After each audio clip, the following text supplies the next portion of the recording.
की तरफ भागती है টিএমসি নেতাদের যখন শেষ পজিশন আছে তখন ভাঙড়ের দিকে আসে, এটাই তার প্রমাণ। একটা দুটো বসেছি আর ভালো লাগছে না।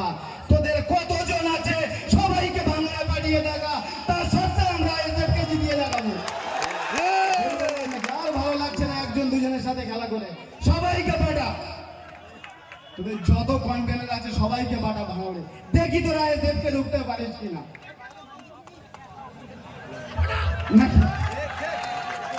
আমরা জিগার থেকে লড়ি আয় না দেখি। जो সামনে লোকসভা ভোট, আমাদের প্রার্থী অ্যাডভোকেট নুর আলম খান সাহেব, একটা জিনিস আমরা যে ওদের গলার কাঁটা হয়ে দাঁড়িয়েছি এটাই সব থেকে বড় একদম প্রমাণ। সায়নী ঘোষ আপনারা কতটা জানেন না জানেন যে ভোগালী 1-2 এর র্যালি করতে করতে সায়নী ঘোষ প্রার্থী ছিলেন, বমি করছিল এরকম গলার কাঁটা হয়ে দাঁড়িয়েছি আমরা। আপনাদের টিএমসি নেতারা এই 15 বছর ধরে এই ভাঙড়ের বুকে এত উন্নয়ন করেছে। ভাঙড়ে কোনো হসপিটালে ওনার ভর্তি হতে হয়নি, ভাঙড়ে এমন কোনো হসপিটাল খুঁজে পায়নি যে উনি অ্যাডমিট হবেন, উনি গিয়ে ডাইরেক্ট বলে অ্যাডমিট হয়েছে। আপনি যদি ভাঙড়ের মানুষের ভালো চাইতেন তাহলে আপনি কেন ছিলেন কাছায় ভর্তি হননি? না ভুল বললাম? আমাদের বাংলায় মা বোনেদের জিরেনগাছার রাস্তার কন্ডিশন এত খারাপ ছিল যে রাস্তায় যেতে যেতে না পোশাক হয়ে যায়। প্রশাসন বন্ধুরা নিজের থেকে বলতো যেটা করেছে এটা কি। আপনারা এত উন্নয়ন করে চলেছেন, রাস্তায় দেখেন যখন ভোট এসেছে যেরকম কার্পেট বিছিয়ে দিলে হয় সেরকম কার্পেটের মতো বিছিয়ে দিচ্ছে। ভুল বললাম নাকি ভাই? যতই কার্পেটের মতো রাস্তা তৈরি করো না কেন, মানুষ এবারে জোট বেঁধেছে তোমাদের এই ভাঙড় থেকে টোটাল পশ্চিম বাংলা থেকে তাড়িয়ে তারপর ছাড়বে। তাই বলছি অবজারভার যে হোক না কেন, আমাদের লক্ষ্য থাকবে সামনে নওশাদ সিদ্দিকী, আমাদের চিহ্ন থাকবে কাম। কে আসলে সামনে আমাদের প্রয়োজন নেই। আজকে যে কলকাতা হয়েছে, আমি আগেও বলেছিলাম খাঁটি থেকে সাদা করতে পারি, তো সাদা থেকে খাঁটি করতেও আমাদের সময় লাগবে না। আপনারা যে ভুল করছেন তাও আজকে প্রমাণ করে দিচ্ছি। আমরা এতে আমরা দল করি আমাদের নিজের গাড়ির টাকায়, আপনাদের টিএমসির গুন্ডারা আমাদের ঘরের পাশের পিছনে সুতুলি রেখে দিয়ে স্টোনচিপ রেখে দিয়ে বলছে আইএসএফ এর ছেলেরা বোম বাঁধে। এটাই কি সংবিধান? আপনারা 41 নোটিশ ছাড়া আমাদের ছেলেদেরকে ধরে নিয়ে আসতেন থানায়, রাত 8টার সময় এসে আমাদের ছেলেদেরকে ছাড়িয়ে নিয়ে যেতেন। এটাই কি সংবিধান? আমরা থানা বেশি করেছি এই জন্য নয়, ভাঙড়ের মানুষ যাতে শান্তিতে ঘুমোতে পারে, প্রত্যেক ঘরের মানুষ প্রত্যেক মা বোনেরা যতই শান্তিতে ঘুমোতে পারে, এই জন্য তো আমরা চাইছি। আমরা নওশাদ সিদ্দিকী ভাইজানকে এই জন্যই ভাঙড় থেকে জিতিয়েছিলাম। আপনি কলকাতাকে লন্ডন বানাতে চাই, আমার কোনো দুঃখ নেই, আপনি বানান। কলকাতাকে লন্ডন, প্যারিস যা খুশি বানান না কেন, আমাদের গ্রামকে একবার গ্রামের কথা চিন্তা করেন। গ্রামে তো লন্ডনের একটা গ্রামের মতো গ্রাম বানাতে পারেন। ভুল বললাম? লন্ডনের মতো একটা গ্রামও তো বানাতে পারেন। আপনি বলছেন আমার বিশ্ব বাংলা, বিশ্বের বুকে আর কোনো ইতিহাস তৈরি করতে পারবে না। দিদি আপনি শুনে রাখেন, টাইটানিক যখন বানিয়েছিল, টাইটানিক বানানোর বেলাও বলেছিল দুনিয়া শেষ হয়ে যাবে, আমার টাইটানিকও কোনোদিন শেষ করতে পারবে না। টাইটানিকের একটা বিন্দু পরিমাণ কোনো ক্ষতি করতে পারবে না। সেই টাইটানিক যদি আটলান্টিক মহাসাগরে ডুবে যেতে পারে, আপনার তো 13 বছরের এই চোরের দল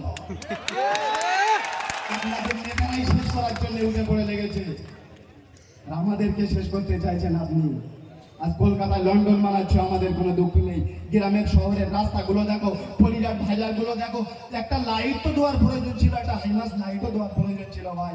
কেন কলকাতার মানুষকে আমি ছোট করছি না, যখন আপনি ব্রিগেডে ডাক দেন এরকম গ্রামের মানুষগুলোকে ব্রিগেডের ময়দান বাড়ায়। আপনার যে পার্টিটাকে এগিয়ে নিয়ে যাচ্ছে, আমরা গর্ব করে বলি আমরা গ্রামের মানুষ। এই অপুষ মানুষগুলো যদি না থাকতো, আপনি বিরিয়ানির প্যাকেট দিয়ে এই কলকাতাকে ব্রিগেডের ময়দান ভরাতে পারতেন না। সেই জন্য এখনো সময় আছে যে আপনার হাতে আর কটা দিন বাকি আছে, মরণের সময় হয়ে গেছে, এখনো শুধরে যান, না ভালো হয়ে যান। যাওয়ার সময় তো মানুষ কমসে কম একটু ভালো চান যে দিদি ভালো ছিল, দিদির চামচাগুলো ভালো ছিল নাকি। শুনতে হয়তো খারাপ লাগবে, একজন আমাদের দাদু বলাই ভালো, উনি বলেছে যে এই সাংবাদিক ভাইরা প্রশ্ন করছিল যে নওশাদ সিদ্দিকী কেন ডায়মন্ড হাবড়ায় দাঁড়ালে না, উনি উত্তর দিয়েছে আমি এতদিন কিছু বলিনি। কেন নওশাদ সিদ্দিকী মন থেকে আমরা ভালোবাসি নওশাদ সিদ্দিকীর আঙুল, নওশাদ সিদ্দিকীর উপরে কথা বললে কাউকে ছেড়ে কথা বলবো না, চাই তুমি আমার দলের শরীর দলই হও না কেন। উনি কি বলেছে যে ছাড় মুরদ নেই, তার দাঁড়ানোর ক্ষমতা নেই, আমাদের মুরদ আছে, তাই ফজিবুর রহমানকে দাঁড় করিয়েছি। আপনি জানেন আপনাদের এত মুরদ ছিল, আপনারা তো বাইগান বিশ্বাসকে দাঁড় করিয়েছিলেন, বাইগান বিশ্বাসকে জিতিয়েছিলেন। কোথায় গেল সেই বেঈমান, কোথায় গেল সেই বিশ্বাসঘাতক? কই রুখে রাখতে পারলেন না। নওশাদ সিদ্দিকী সিট জমা খাওয়া ছিল বলে নওশাদ সিদ্দিকী এখনো কেউ বেকানোর সাহস পায়নি। বিক্রি হয়েছে নওশাদ সিদ্দিকী, এই তোমাদের মুরদ। বিক্রি হয়নি নওশাদ সিদ্দিকী, নওশাদ সিদ্দিকী বিক্রি হওয়ার পাত্র না। এই জন্য বলছি নওশাদ সিদ্দিকী ভাইজান আইএসএফ দলের উপরে আঙুল তোলার উপরে একবার নিজের গায়ের দিকে একবার তাকিয়ে দেখবেন তোমরা কোথায় অবস্থান করছো, আমরা 3 বছরের আইএসএফ দল কোথায় অবস্থান করছি। এই জিনিসগুলো মাথায় রাখবে সবাই। 28 থেকে 30, হাইয়েস্ট আমাদের বয়স 35 থেকে 40, কেউ পার হয়নি টকবগে রক্ত, খালি সময়ের অপেক্ষা করছি, আমরা আপনাদেরকে বুঝিয়ে দেবো। অনেক সহ্য করেছি, সহ্য ধৈর্যর বাঁধ ভাঙবেন না আপনারা।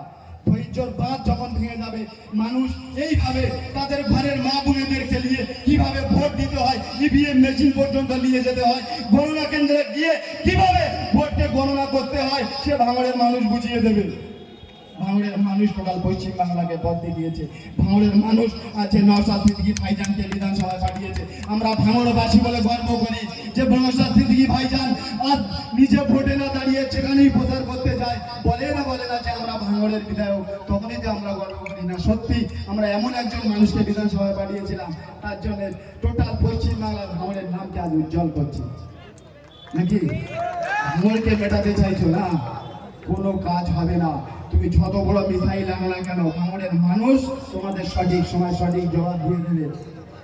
আগামী দিন আসছে দিন সুন্দর ভাঙড় করতে, সুন্দর যাদবপুর করতে, সুন্দর পশ্চিম বাংলা করতে নওশাদ সিদ্দিকী ভাইজানের মনোনীত প্রার্থীকে আপনারা ভোট দিন, খান চিহ্নে ভোট দিন, জয়যুক্ত করুন। আমাদের প্রার্থী অ্যাডভোকেট নুর আলম খান মহাশয়কে ভোট দিয়ে বিপুল ভোটে জয়যুক্ত করুন। এই বলে আমার সংক্ষিপ্ত বক্তব্য এখানে ইতি করলাম। নওশাদ সিদ্দিকী ভাইজান জিন্দাবাদ, আইএসএফ জিন্দাবাদ, আইএসএফ এর সমস্ত কর্মীরা জিন্দাবাদ। ধন্যবাদ।